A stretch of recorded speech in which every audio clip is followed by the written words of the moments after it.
Hi, it's me again with CorelDraw tips and tricks. Somebody sent me this photograph of a boat race. And for the one I'm doing it for, I enlarged it a little bit with my ratio locked to get that even, just so I could remember the numbers. So what we're going to do, we're going to take this out of the way. And I'm going to also show you how to change the background color so the different color between the lines. And I didn't, you could actually have the picture up so you wouldn't have gone right through that boat. But we're going to make a rectangle that is 20 by 15. And my ratio is unlocked, so it'll only change 1. With this lock, we're going to go 1 inch. Now, here's kind of the key. Put that in the center of the page and make a duplicate of it and move it out of the way. And now what we're going to do, we're going to take just a 2-point line. And this is where you could actually bring the boat in and hit P, or the boat. So when you do this, you won't run right through the boat. But we're going to take a 2-point line and make sure you go on that edge, and we're going to go right through the boats that way. And then maybe come up here and cut that boat out, or, I don't know exactly. He wants to hang this on a wall, and but he wants a space between them. So we're going to do one more just to kind of give it some pizzazz.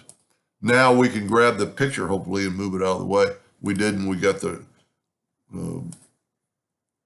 rectangle. So now take these lines, and probably the best way to do it, let me move that out of the way for just a second.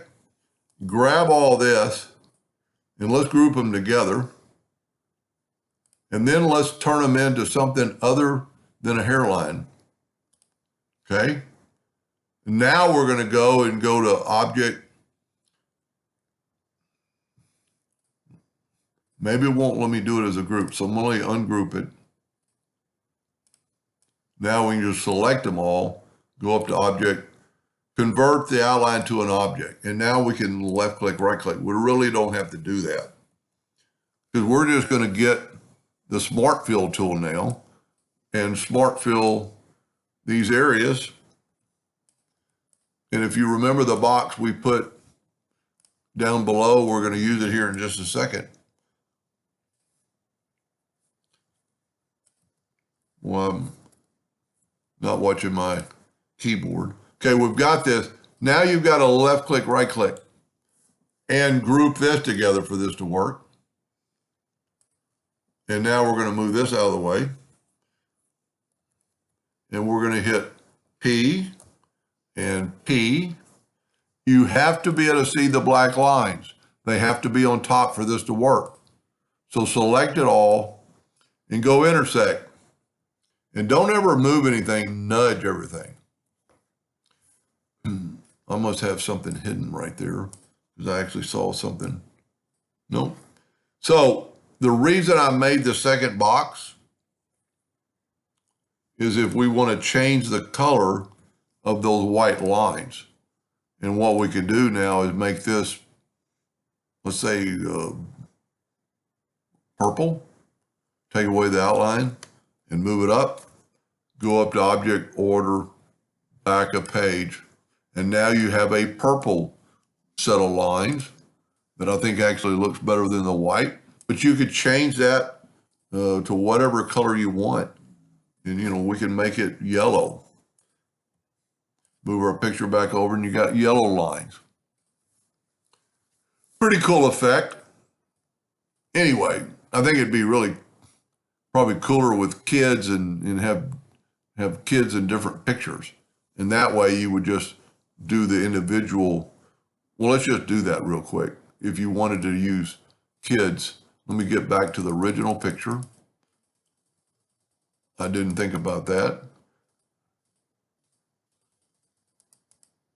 Okay, there's our original picture. If you wanted to have different pictures in the same, let's say that same boat, this boat right here with a bigger fishtail, take the Smart Fill tool and just color that in, and left click, right click, and then do not move that. Bring the boat up to there. Now that particular boat won't really fit in that rectangle, but we could get both boats and then select it all. I can see my rectangle, so it's going to work. So now I can move that over, and I can, if I wanted to, if I had different pictures, I didn't think about this, we can actually delete that, take the Smart Fill tool again, and left click, right click. You could actually do it with the fill, but then you wouldn't really be able to see what's behind there. And let's say we're going to go with that, select them all, go up to Intersect, and then move that over. Now that, to me, makes a little bit more sense on this picture, the way you're doing it. And then still, we can change the color to whatever color you want. Go up to Object, Order, Back a Page. Now that'll be still filled in, but you can see what I'm talking about. Anyway, I hope that helped them a little bit. Thank you for watching.